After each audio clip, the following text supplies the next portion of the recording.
Hi, Ben here from PubSheds. Thank you for joining us and welcome to episode 2 of our podcast series focusing on how to create your own home bar. Last episode we looked at the planning stage and today we're going to focus on the build itself. Now, clearly the details around the construction of your own home bar are going to be quite varied depending on your individual budget, location, theme of your own projects, etc. But hopefully there are a few universal ideas worth considering.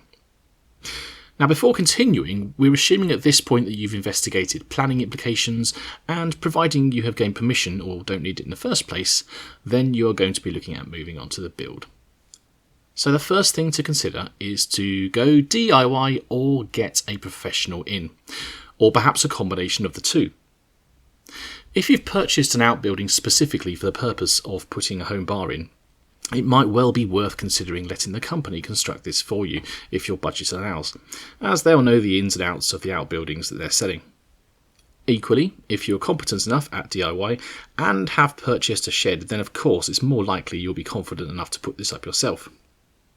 Similarly, converting an outbuilding such as a garage or an interior space such as an attic may be achievable within your own skill set, as most of the challenging construction phase will have been already completed. You could always consult a builder or qualified tradesperson for some advice, perhaps in exchange for a drink or 3 in the finished project. Or if you're considering getting a skilled professional to partly help, then you may want to discuss which jobs would be better for them to take on and which ones you could tackle. In terms of materials, clearly there's a large range to choose from if you're looking to create your own home bar from scratch. Some people repurpose wooden pallets, particularly for this purpose. There's lots of websites, of course, such as Wix, B&Q and Homebase that should be able to deliver larger or bulkier items, but they will charge a considerable amount for delivery, so it's well worth ensuring you have everything you need in the basket before checking out.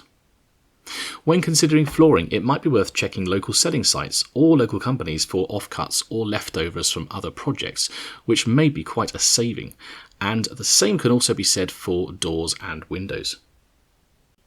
Now, when it comes to electrics or plumbing, these are always areas where I would get a professional involved.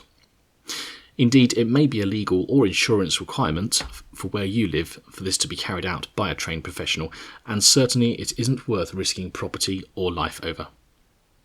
It is also a good time at this point to discuss with that trained professional about what you're intending to include in your home bar, and perhaps to agree on the location of sockets for electricity or plumbing works if you are going down this route, before you get too far into the build project, at which point it may be difficult or impossible to retrofit. One question we are often asked about is to do with ventilation, insulation and heating. And there are quite a few considerations here.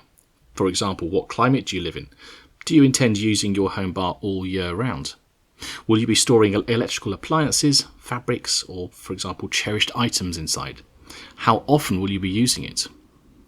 Now, I would suggest at the very least, if you're considering using it all year round, but actually probably at weekends only, then an extractor fan with a humidity sensor is a good investment to keep the air flowing and obviously only trigger when the humidity reaches a certain threshold. Some people also choose to have a source of background heat, for example an oil radiator. And there are lots of websites available offering ideas and advice about these. Another consideration is if you are creating or converting an outbuilding, it's worth making sure that the rainwater is diverted away from the foundations where possible. So consider looking into guttering or some other such device, but again check planning to see what is permitted. And finally, perhaps most importantly, where possible, take your time. Enjoy the process and try not to accept too many compromises if the budget allows. Otherwise, the chances are that you may wish that you'd done things differently at a time when it is too difficult or costly to do much about it. Please do ask on the PubSheds group page if you have any questions. This can be found at facebook.com/groups/pubsheds. Thanks for joining us for episode 2 of this podcast series looking at how to create your own home bar. Please join us for episode 3 when we consider security implications and how you can help to protect your home bar. In the meantime, please subscribe to our YouTube channel at youtube.com/c/pubsheds. And remember to hit the subscribe button and notification bell icon to stay updated with the latest content from PubSheds.